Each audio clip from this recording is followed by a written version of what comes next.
Каждый вечер, возвращаясь с работы, Кира любовалась уютом своего района. Она всегда радовалась возможности остановиться в магазине, где выбирала свежий хлеб и яркие цветы, а также всегда стремилась выбрать что-то особенное для себя и своих близких. В тот вечер она шла, наслаждаясь запахом только что приготовленной выпечки и ощущением, что вокруг нее царит гармония. Но в тот вечер странное зрелище привлекло ее внимание у подъезда. На лавочке, завернутой в одеяло, лежал младенец. Его тихий плач вызывал тревогу и сочувствие, а также множество вопросов, которые скапливались в голове Киры. Эта картина была совершенно необычной, особенно в такое позднее время, когда большинство людей спешили домой и не обращали внимания на окружающий их мир.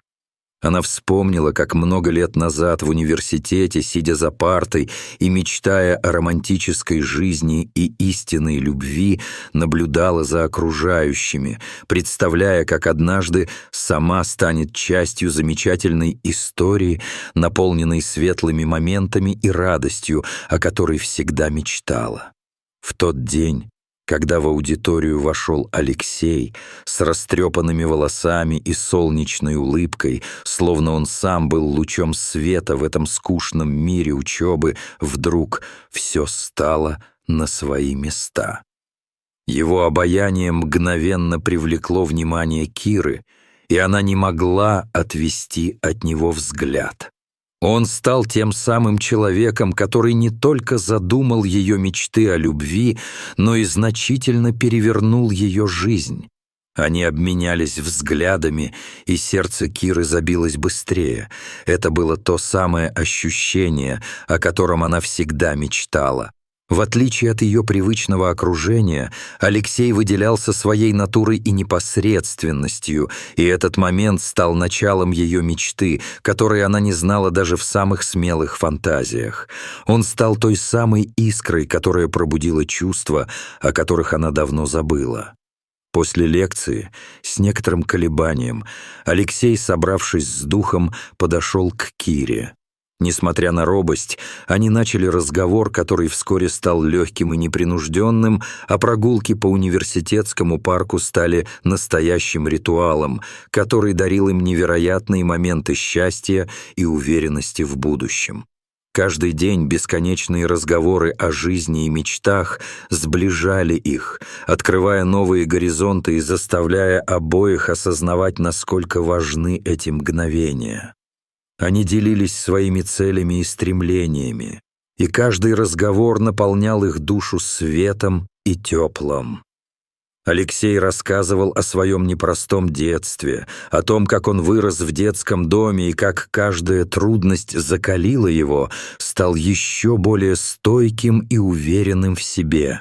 Он мечтал стать учителем, чтобы помочь детям с аналогичными судьбами, делясь своим опытом и ведя их к светлому будущему. Кира же делилась своими воспоминаниями о детстве в маленьком городке, где ловила рыбу с дедом на озере, наслаждаясь каждым моментом их общения. Эти разговоры создали прочную связь между ними, которая с каждым днем становилась все более крепкой. Эти мечты и воспоминания стали тем основанием, на котором строилась их любовь. По мере течения времени 3 года, наполненные смехом и дружбой, завершились предложением руки и сердца, ведь Алексей понял, что Кира — та самая женщина, с которой он хочет провести всю жизнь. Свадьба Киры и Алексея стала значимой вехой в их жизни, хотя и проходила скромно, без помпезности и пафоса. Это был важный день, полный любви, и каждое мгновение запечатлелось в их сердцах, оставляя след, который они оба никогда не забудут. Родители Киры со всей искренностью привезли домашние угощения, создавая атмосферу тепла и уюта, где каждый гость чувствовал себя как дома. Друзья из университета окружили их, наполняя праздник музыкой и смехом, создавая настроение, которое запомнится на долгие годы. Их новая квартира стала символом независимости и любви, местом, где они могли строить свою жизнь так, как мечтали. Алексей с радостью стал работать учителем в местной школе, где стремился вдохновлять детей, а Кира решила продолжить занятия и устроилась преподавателем литературы в тех же стенах. Они строили свое счастье, веря, что ничто не сможет его разрушить, и все мечты казались осуществимыми. Яркие дни предвещали светлое будущее, полное веры и надежды на лучшее. Они нарисовали перед собой картину идеальной жизни, где царила любовь и понимание. Каждый вкладывал свою душу в строительство совместного счастья. Приятные будни наполняли их дом теплом и радостью, и Кира с Алексеем чувствовали себя частью чего-то большего. Однако с течением времени их взаимоотношения стали подвергаться испытаниям. Кира и Алексей начали сталкиваться с трудностью, о которой никогда не мечтали – бесплодием, которое стало настоящим испытанием для каждого из них. Каждый месяц приносил лишь разочарование и отчаяние, и с каждым новым неудачным тестом это таинственное темное облако нависало над их головами. Вопросы друзей о детях становились все более настойчивыми, усиливая напряжение между супругами. Однажды, выслушав очередное недоумение от знакомых, Кира предложила пройти обследование. Хотя Алексей был не слишком радикален в этой идее, он согласился, желая поддержать свою супругу, несмотря на собственные страхи и сомнения. Когда врачи сообщили, что у них нет никаких медицинских причин для бесплодия, сердце Киры охватило полное отчаяние и растерянность. Она чувствовала себя виноватой, хотя понимала, что трудно в этом винить себя или кого-то еще. Это создавало постоянное чувство вины. И Кира стала думать, что, возможно, это она что-то делает не так. Алексея поддерживала надежда на изменения, но Кира не могла избавиться от ощущения беспомощности и понимания лишь своего одиночества в этом вопросе. Она загружалась работой и слишком часто признавалась в своих страхах, стремясь понять, как же они будут иметь детей в будущем или как найти выход из этой непростой ситуации. Проблемы между ними начали углубляться, хотя оба старались сохранять спокойствие. Кира стала все больше времени проводить со своей сестрой Ларисой, которая давно вышла замуж и родила 2 детей.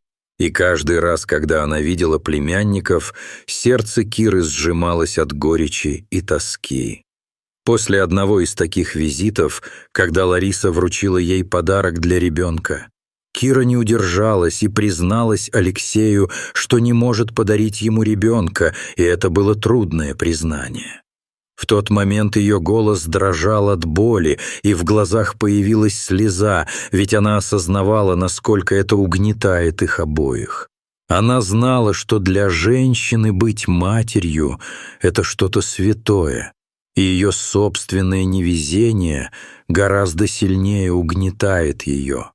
Алексей, стараясь поддержать супругу, пытался быть уверенным: «У нас впереди жизни целая вечность». Это стало теми словами, которые помогали им оставаться на плаву. Но в их отношениях нарастало напряжение, и вскоре решение о поездке в родное село Киры показалось спасением от всех накопившихся проблем и переживаний.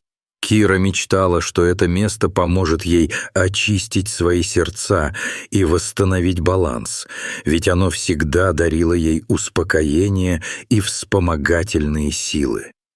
Это была та история, которую она жила много лет назад, и она надеялась, что счастье и радость прогулок по знакомым улочкам вновь возникнут.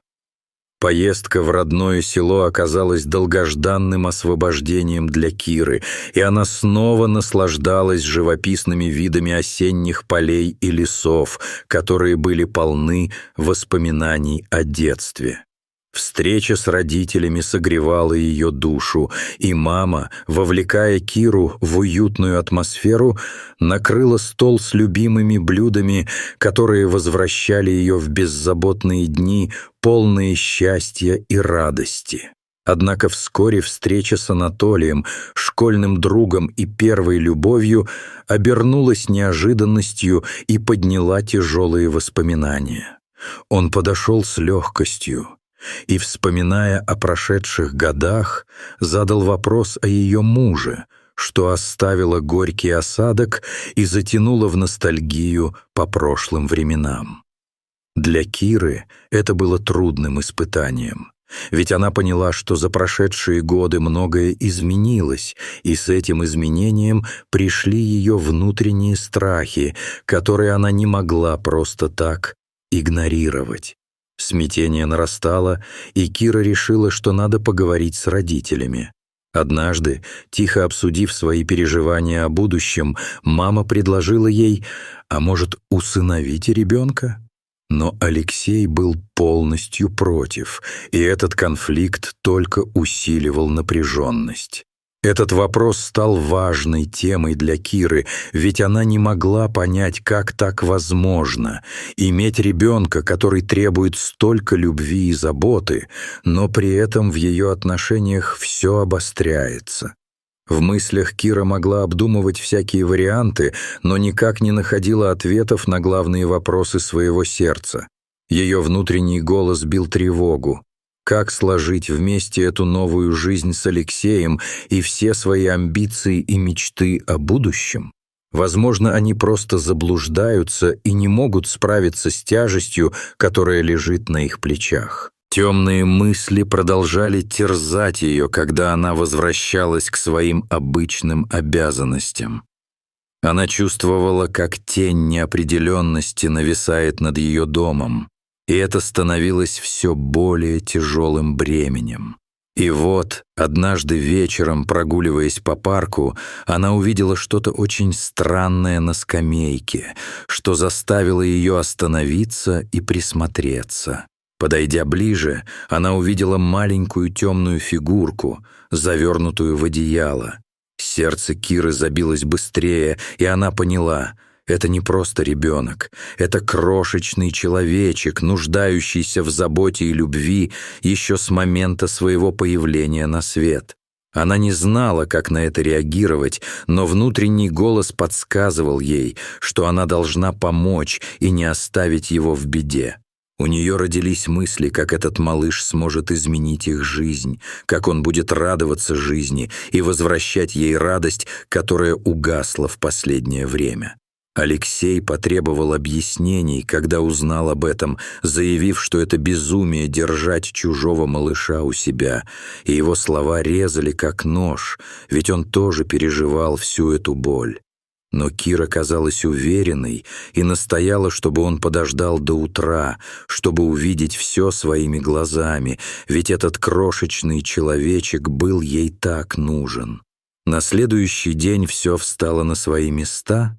Алексей увидел, как весело и мирно спит ребенок, и, глядя на его круглые щечки и мягкие ручки, начал осмысливать важность этой жизни в их доме и подумал, как же они смогут трудиться вместе, чтобы создать настоящую семью. Каждый день для него становился открытием, наполненным новыми надеждами и ощущением счастья. Маленькая жизнь, которую они нашли, стала источником новой любви и энергии, которая так не хватало Кире и Алексею.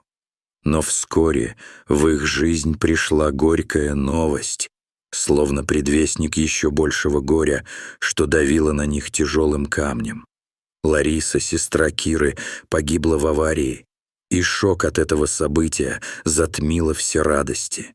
Грустное событие шокировало всех, и именно в этот момент Кира стала понимать, что, возможно, этот малыш — ее племянница, которую следует защищать и оберегать от всего злого в этом мире. Сердце ее вновь дрогнуло. Она была переполнена чувством утраты и непонимания. Ведь среди всех этих испытаний ей встретился шанс подарить заботу и любовь человеку, который нуждался в этом так же сильно, как и они. Он стал символом нового светлого начала, вокруг которого теперь могла строиться их жизнь. На похоронах Ларисы, среди тяжелых обниманий и прощаний, Анатолий подошел и даже заикнулся о судьбе ребенка, который, возможно, мог слиться с их историей и помочь обеим сторонам начать новую жизнь. Он подтвердил, что Лариса была в серьезных отношениях с одним мужчиной, который работал в армии и, возможно, не хотел принимать на себя ответственность. Горькие мысли снова одолели Кирину душу, и она испытывала противоречивые чувства, ведь она уже начала представлять, как их жизнь могла бы измениться с новым членом семьи и помочь друг другу преодолеть боль утраты. Алексея это тоже не радовало, но перед ним появилась вероятность, что он может взять на себя роль отца, если, конечно, они оба решатся на это. С каждым днем разговоры о ребенке возрастали, и, попробовав соединить все мысли, Кира вновь вспомнила, как за столом ее родители говорили о развитии совместной жизни и о том, как любовь может перевернуть мир.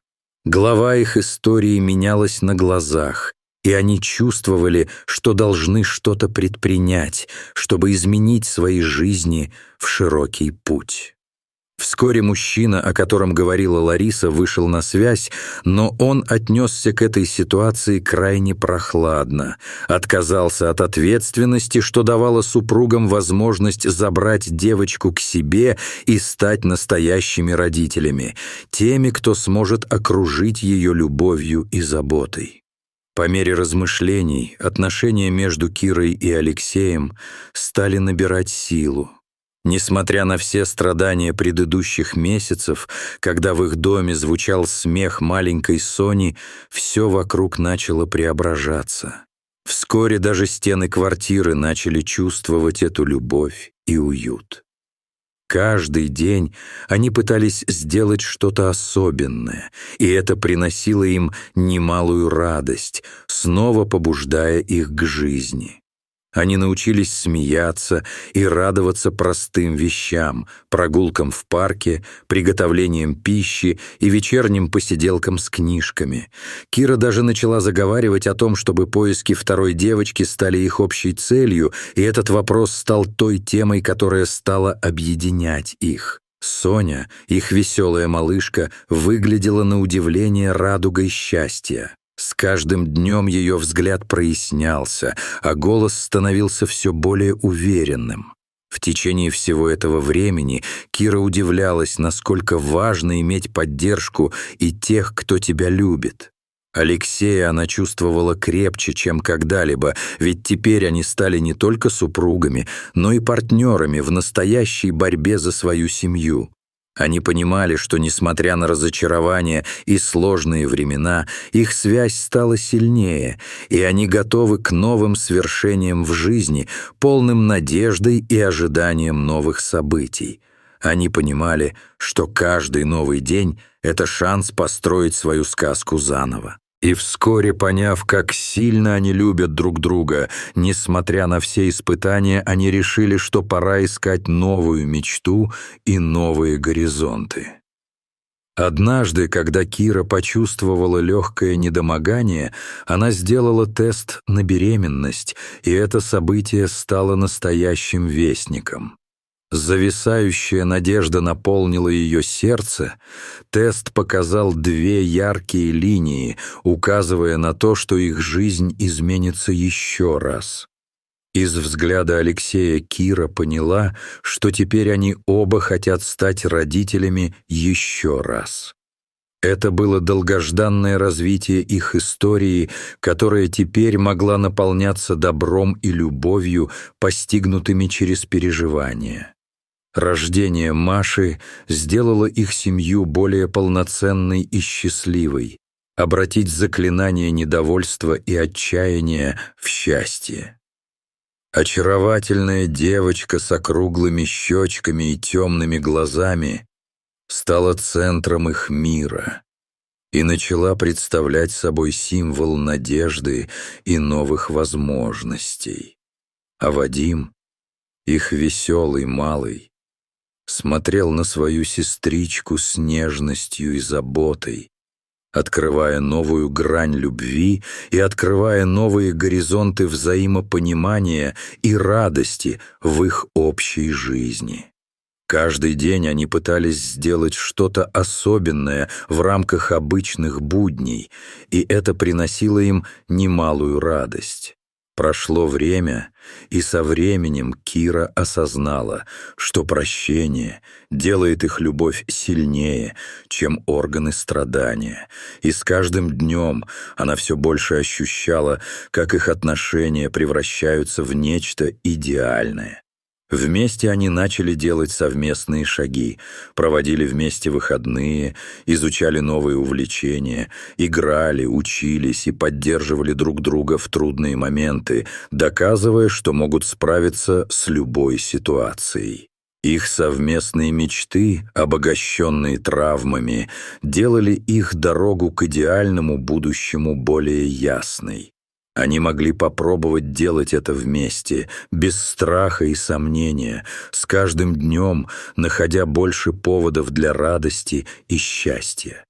И когда солнце опускалось за горизонт и вечерние звезды начинали сверкать, Кира и Алексей, поднимая тост за свою любовь и семью, понимали, что, несмотря на все испытания, их связь стала сильнее. Отношения между ними больше не казались тернистым путем, они ощущали себя на правильном пути. Каждый день они принимали решения, которые укрепляли их семью, создавая вокруг себя атмосферу любви и заботы. Эта небольшая семья была готова к любой, даже самой сложной ситуации. И это обожаемое чувство единения и поддержки дарило им силы продолжать двигаться вперед, к новым высотам и новым заботам. Каждый новый день был новой страницей в их истории, новый этаж в здании их любви, и они знали, что смогут построить что-то величественное, исполнив мечты, которые они оба искали всю свою жизнь.